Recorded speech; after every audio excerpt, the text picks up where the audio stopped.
This video is going to talk about how to write your summary. You have access to this PowerPoint in the module, and what I've done is I've pulled up this kind of the money slide. This is what you need. A summary needs to have the author's thesis or main point, the author's major supporting arguments, and then whatever conclusion that the author draws. And when you lay it out like this, it looks super easy, right? Well, it's not necessarily always that easy.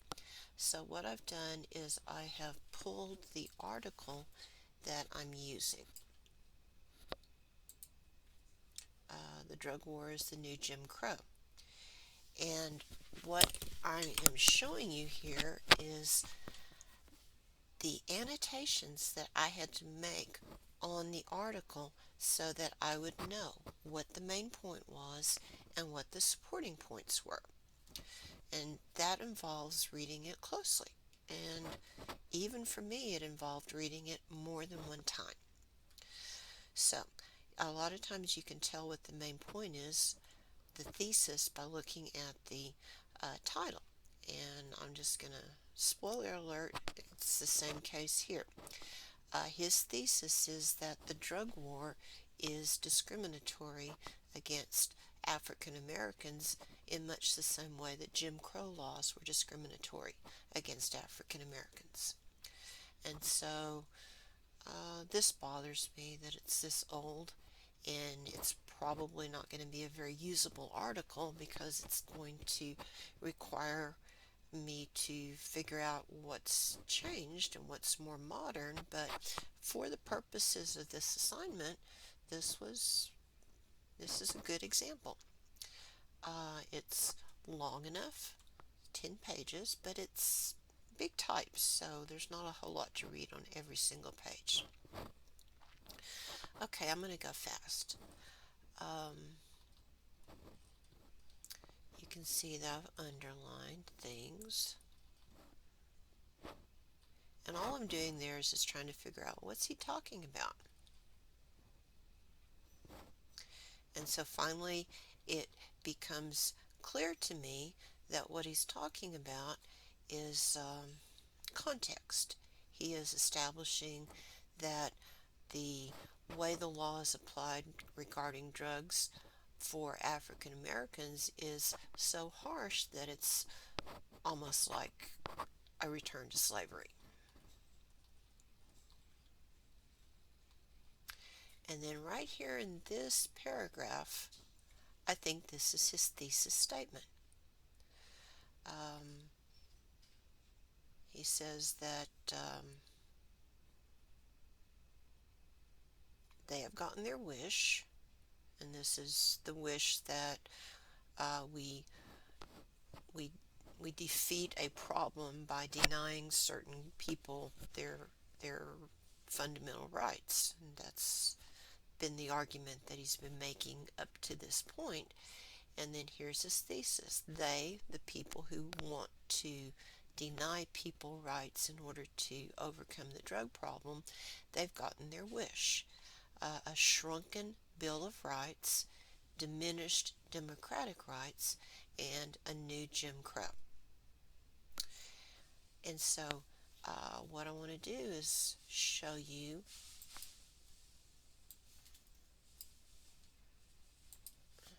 my paragraphs so far.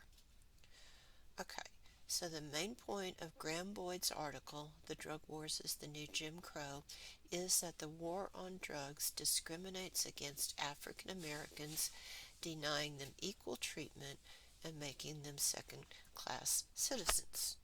Okay, Jim Crow. After establishing the disproportionate numbers of African Americans imprisoned on drug crimes, Boyd develops his argument in two ways. And so this paragraph, or this sentence right here, actually it's not even a full sentence, it's just a phrase. This sentence right here is intended to cover the introduction. Lots and lots and lots of words, but basically all of these words can be condensed basically to that. Boyd develops his argument in two ways. First, he shows how the war on drugs has eroded for African Americans the rights guaranteed by the Constitution. Okay, so right here we have thesis. Right here we have summary of the introduction. And then here, this is his first main point. Okay, so let's go back into the article.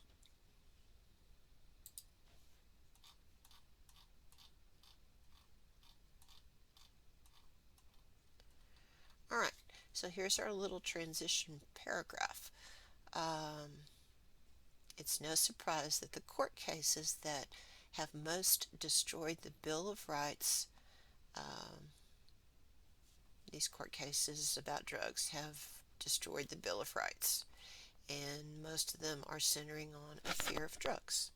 Okay, and so the next several paragraphs detail that first main point. And so, freedom of religion. This paragraph is on Fourth Amendment rights. This paragraph is on property rights. This paragraph is on freedom of speech. This paragraph is on disenfranchisement of former felons with the loss of voting rights.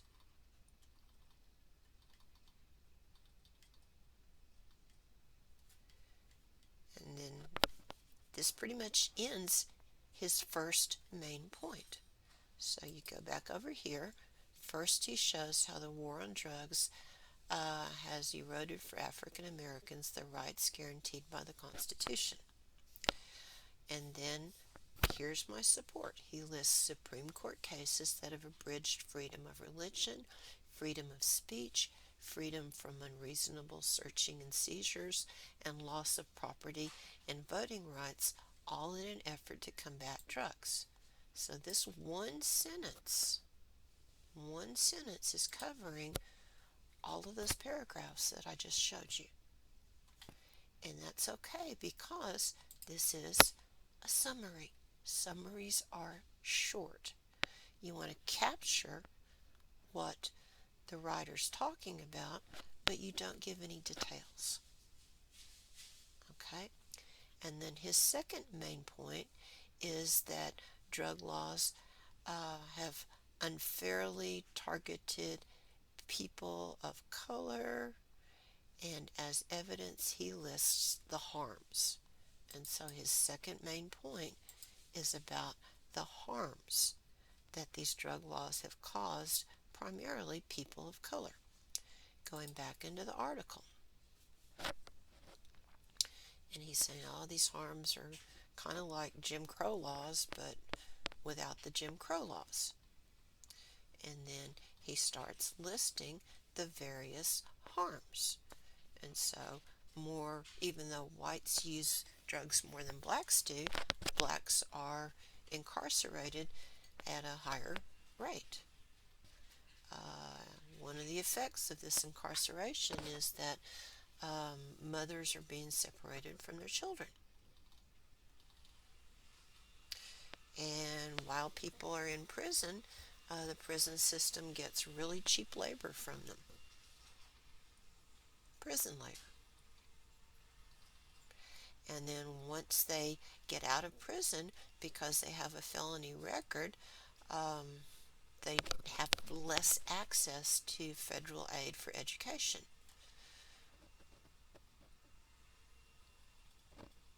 And then health. Because at this time there were not policies, the drug policies were mainly to punish and not to rehabilitate. The AIDS infection went up because people were sharing needles, and primarily people of color and people who were poor. And so these are the harms. We go back into our paragraph and then just kind of list them. Although the majority of drug users are white, the majority of people